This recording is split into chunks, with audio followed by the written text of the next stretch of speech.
Why are we out here in the physical world, struggling to find a partner in dating apps, then getting scared that they could be content for, who did I marry TikToks, when we could just get an app, log in, and have a scripted, high-definition romance with the man of your dreams in a field of digital lavender? I'm serious.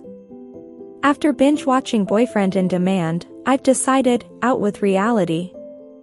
I'm moving my dating life to the cloud, and honestly from seeing every one of Jisoo's VR boyfriends, I'm sold. I'd sell my kidney and one eye for that virtual experience. The 2026 K-drama, Boyfriend on Demand, has officially dropped on Netflix, and it is every bit the digital fever dream we expected. The show arrives at a time when real-world dating feels more like a chore than a romance, making its virtual first premise painfully relatable. If you haven't seen Boyfriend in Demand, pause this video, go watch it then come back because there will be some spoilers, you have been warned.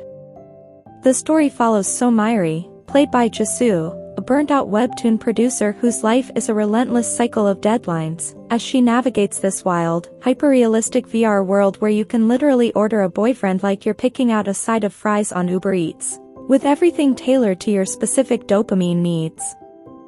She gets a rotating door of cameos that would make any K-drama fan faint. The show cleverly uses Mi-rae's subscription as a way to anthologize romance. You aren't just getting one guy, you're getting a rotating catalog of the best tropes in the industry. The brooding chaebol played by Soo-hyuk, he is the premium experience. In his simulation, Mi-rae is whisked away on private jets and gifted designer wardrobes. He pulls off that slightly cringy, old-school cool that would be a red flag in real life but is a total 10 in VR. In the real world, he's a 10, usually comes with a, but he hasn't washed his bedsheets since the last lunar eclipse. In the Boyfriend on Demand app, he's a 10 because he's literally programmed to be.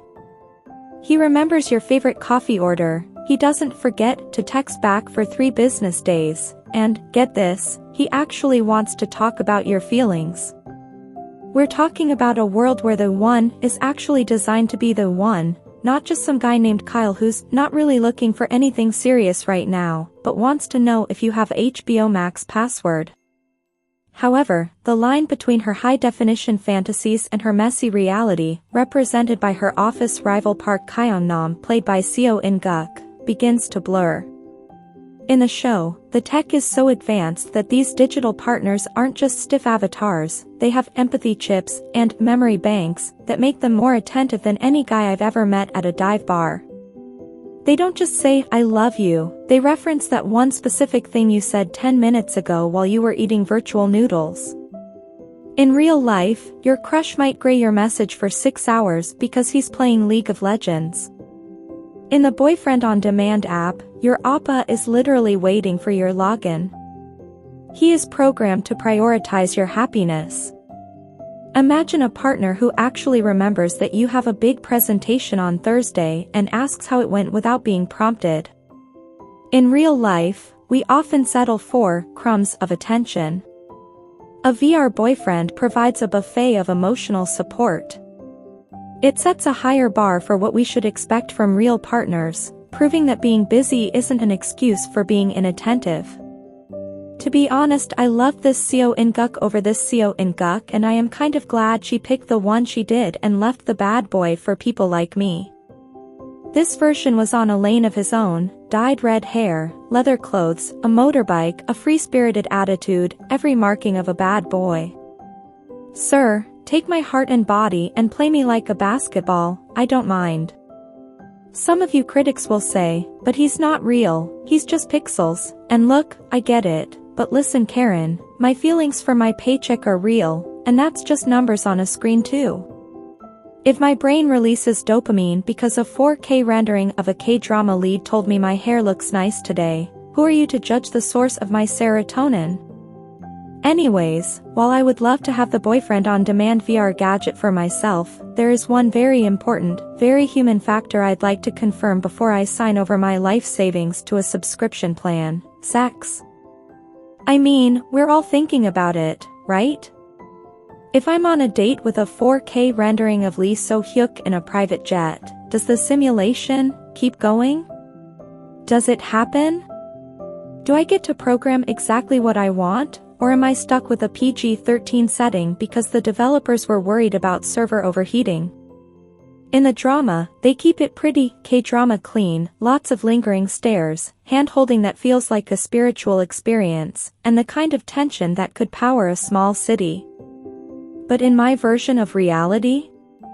If I'm paying for a premium subscription, I want to know if the haptic feedback includes more than just a polite pat on the shoulder.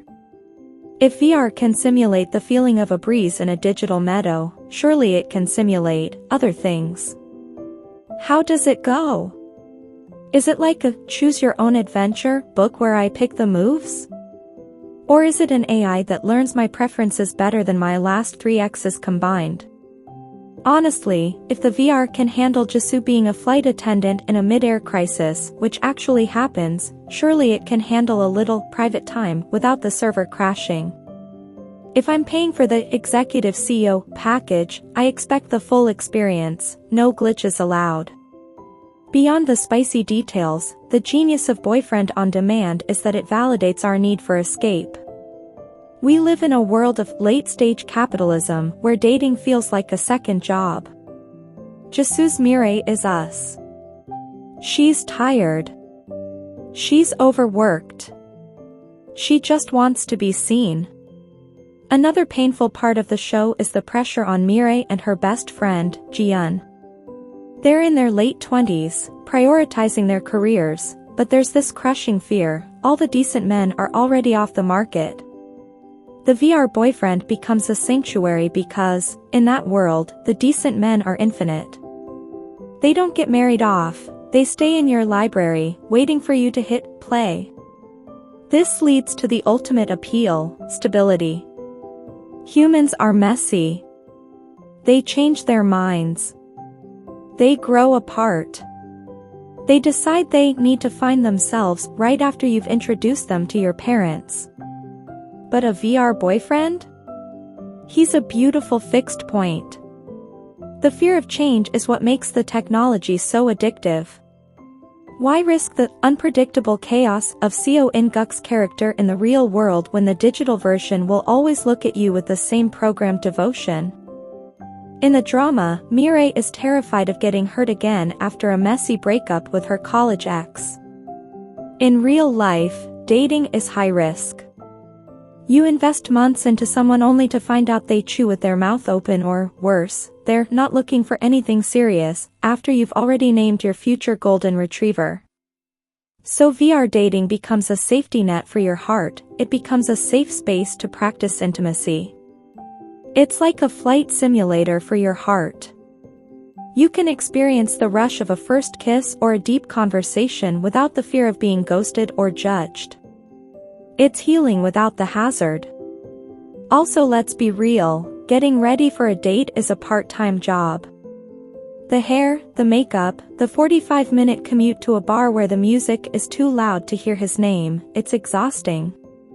With a monthly boyfriend device, you save roughly 10 hours a week. You can go from wearing a sheet mask in your pajamas to fine dining with Soo-hyuk on a private jet in 3 seconds flat.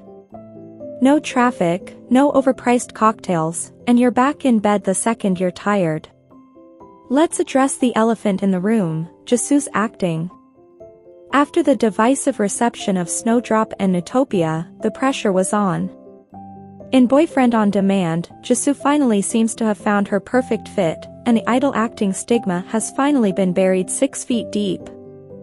About 10 minutes in, I forgot I was watching a global superstar. I wasn't seeing Jisoo from Blackpink trying to emote, I was seeing Seo Mi-rae, a caffeine-dependent webtoon producer who is one minor inconvenience away from a total breakdown. She handles the transition between being a historical princess and a modern-day flight attendant with a versatility we haven't seen before. Because the show is an anthology of sorts, Jisoo has to play multiple versions of Mi-rae, a doctor, a princess, and a student. I noted that her vocal delivery and diction have significantly improved, allowing us to see the character, not the idol. Her dead-inside stare at her corporate rival, Park Kyeong-nam, is pure art. Seeing her navigate the 900 different romantic scenarios feels less like a celebrity project and more like watching a real woman try to find a scrap of happiness in a glitchy world. Jisoo's comedic timing is surprisingly sharp, especially when she's cringing at the very tropes she programmed for her own virtual dates. She's not just a face anymore, she's a lead who carries 95% of the screen time with genuine gravity. Seo In-guk provides a necessary anchor. While Jisoo is the high-energy heart of the show, Seo plays Kyeong-nam with a micro-intensity that relies on subtle glances and restrained humor. Their enemies-to-lovers chemistry in the real world acts as a grounding foil to the sugary sweet perfection of the VR world. And can we talk about the fashion? Jisoo reportedly wore 250 different outfits in this series. Every time she switches a simulation, from a historical royal to a modern-day doctor, the aesthetic shifts. It's a visual feast that makes reality look even more grayscale by comparison. If you're a fan of visual feasts, this is your show. The cinematography distinguishes the two worlds perfectly. The real world is seen as gritty, blue-toned, and cramped, mostly office and convenience store settings, while the VR world is saturated, dreamlike, and expensive. Marketers should actually study this drama. It perfectly captures how luxury brands and digital interfaces use aesthetic to hook users into a cycle of escapism. They know that if you look good in the simulation, you'll never want to take the headset off and look at your real-life laundry pile. Marketers should also study the dating manager character played by Yoo In-na. She acts as a concierge for Mi-rae's heart, subtly pushing for premium upgrades and suggesting new scenarios. It's a brilliant commentary on how we consume content today. We don't just want a boyfriend, we want a serialized story where we are the main character. The show's marketing genius lies in its virtual boyfriend lineup.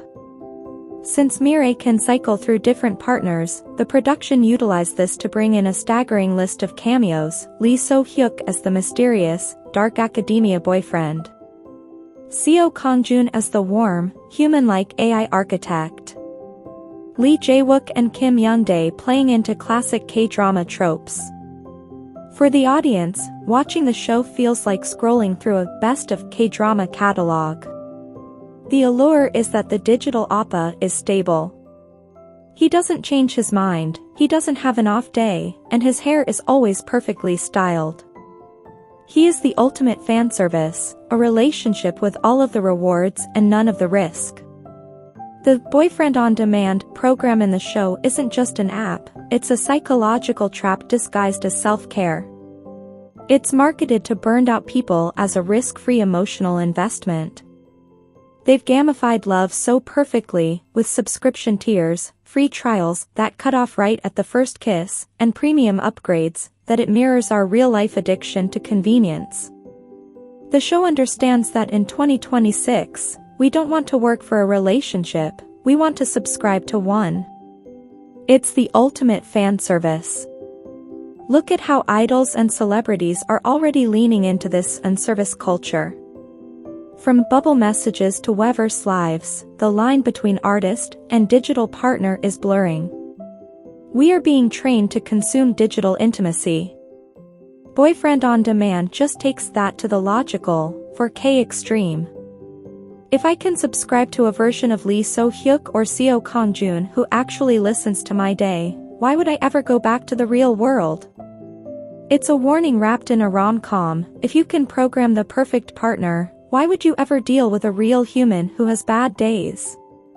While we've spent a lot of time romanticizing the digital Oppa, and let's be honest, Seo Kang-joon with his bad boy styling is a hard image to shake, Boyfriend on Demand also gives us a pretty sobering look at the dark side of this tech.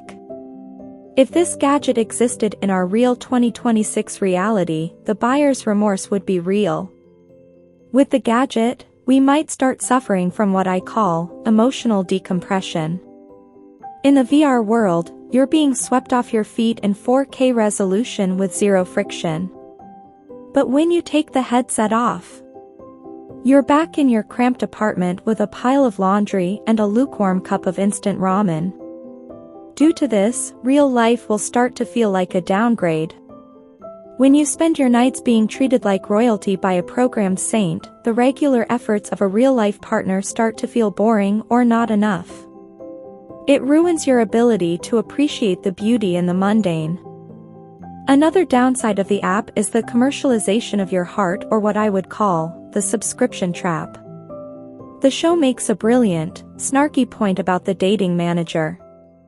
She isn't just a guide, she's a salesperson. In one episode, Mi-rae's free trial ends literally seconds before a confession scene, making her frustrated enough to consider subscribing on a higher-tier subscription, which means more money to be spent. Imagine your real-life romantic feelings being gated behind a monthly fee. Want to hear him say he loves you? Upgrade to Diamond tier for $29.99 per month. It turns love into a transaction. If you lose your job or can't afford the subscription, you're losing your support system. That's a level of emotional blackmail no one should have to sign a terms of service for. There's also that chilling moment where Mi-rae realizes that her perfect virtual boyfriend says the exact same charming lines to thousands of other women. There is zero exclusivity. You aren't special to him, you're just user number 4829. In a real relationship, your inside jokes and shared history are unique to you. In VR, you're essentially dating a very high-end chatbot. The second you realize your deep connection is just a recycled script, the illusion shatters. As Jisoo's character Mi-rae points out, the worst part is realizing he's just programmed to be this way for everyone. But until that realization hits, the dopamine high is unbeatable. Sitting here in 2026, looking at my dating app matches? I'll take the predictable perfection, thanks. I'd rather be ghosted by a literal ghost in a haunted mansion simulation than by a guy named Kyle who just isn't in a good place right now. The drama highlights a truth we're all feeling: reality is just too much work. So, yeah, reality is a mess, but at least we have Jisoo to guide us through the digital alternative. As a single girlie in her late 20s myself, I'll admit it, I've been very lonely lately. The grind is real, and the decent men are starting to feel like mythical creatures. Before Jisoo decides to be a saint and sends me her boyfriend-on-demand VR gadget, I would truly appreciate it if you all would send me lots of love in the comment section. Tell me which type of virtual boyfriend you'd subscribe to first. Are we going for the cold CEO or the soft college senior? Don't forget to like, subscribe, and hit that notification bell so you don't miss my next breakdown. Until then, I'll be in a digital meadow with a man who has a jawline that could cut glass and a programmed inability to leave me on read. Bye!